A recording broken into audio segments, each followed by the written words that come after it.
تو دیکھو دنیا کے اندر تکوینی طور پر اس کائنات کے اندر جو کچھ ہوتے کام نظر آتے ہیں وہ بھی آسان اس لیے ہوئے ہیں کہ یا تو اس حاکم کی محبت اس کے دل میں ہے، اس باس کی محبت اور عظمت اس کے دل میں، اس لیے وہ کام اس کے لیے آسان،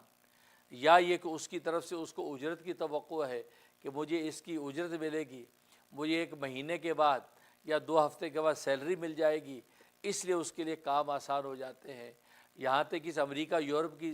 دنیا میں آپ دیکھتے ہیں کہ برف باری کا زمانہ ہے، جب وہ سخت شدید سردی کا موسم ہے، لیکن آپ دیکھتے ہیں صبح سویرے لوگ برف باری کی حالت میں بھی سنو ہو رہی ہے، ٹھنڈی ہوائیں چل رہی ہیں، لیکن وہ اپنی جاب کے اوپر جا رہے ہیں، کوئی ٹرین کے اندر جا رہا ہے، کوئی بسوں کا انتظار کر رہا ہے، کوئی بس سٹاپ پہ کھڑا ہے، لیکن وہ اپنی سردی کے لیے جیکٹیں پہنے ہوئے سردی سے بچاؤ کا سامان کر کے لیکن جا رہے ہیں اپنے کام پر، اپنے آفس میں، اپنے دفتر میں، اپنی کمپنی کی جو بھی تقاضے ان کو پورا کرنے کے جا رہے ہیں۔ یہ ساری مشقتیں آسان کیوں ہو گئیں؟ اس کو گرم بستر سے نکل کر اس سردی کے اندر کھڑا ہونا آسان کیوں ہو گیا؟ اس لیے کہ یا تو اس باس کی محبت اور عظمت اس کے دل میں ہے، اور یا اس باس کی طرف سے اجرت ملنے کی اس کو توقع ہے کہ یہ مشقت کا وقت عارضی گزر جائے گا، لیکن 2 ہفتے کے بعد مجھے جب چیک ملے گا تو میرا دل خوش ہو جائے گا، میرے سارے کے سارے زندگی کے معاملات حل ہوں گے۔ تو دیکھو، تو کام آسان ہونے کے 2 ہی راستے ہیں، یا تو اس باس یا حاکم کی محبت اور عظمت آپ کے دل میں ہے، اور یا یہ کہ آپ جو ہے اس کی طرف سے کسی اجرت کی توقع رکھتے ہیں، اس لیے آپ کے لیے وہ کام آسان ہو جاتا ہے۔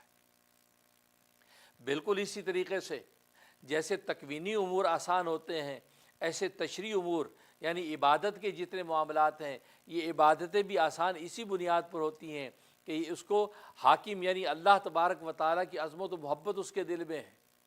اس وجہ سے وہ کام اس کے لیے آسان ہو جاتا ہے، اور یا اللہ تبارک و تعالیٰ کی طرف سے اجرت اور اجر ملنے کی اس کو توقع ہے، اس لیے وہ کام اس کے لیے آسان ہو جاتا ہے۔ تو اس کے لیے نماز بھی آسان، اس کے لیے روزہ بھی آسان، اس کے لیے حج بھی آسان، اس کے لیے زکوٰۃ نکالنا بھی آسان۔ تو گویا کہ ساری کے ساری عبادات اور اخلاقیات کے ابواب اس کے لیے آسان ہو رہے ہیں، یا تو اس وجہ سے کہ اللہ تبارک و تعالیٰ کی محبت اس کے دل میں ہے، لہٰذا اس محبوب کا امر جب اترتا ہے تو وہ امر جلد از جلد پورا کرنے کی کوشش کرتا ہے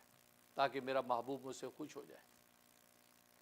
اور یا یہ توقع رکھتا ہے اس محبوب کی طرف سے مجھے اجر ملے گا، میں نے اگر نماز وقت پر ادا کر لی، میں نے اگر روزہ رکھ لیا، میں نے حج ادا کر لی، تو اللہ تبارک و تعالیٰ کی طرف سے مجھے رضا کا پروانہ جاری ہوگا اور اس کی طرف سے جنت کا فیصلہ ہو جائے گا۔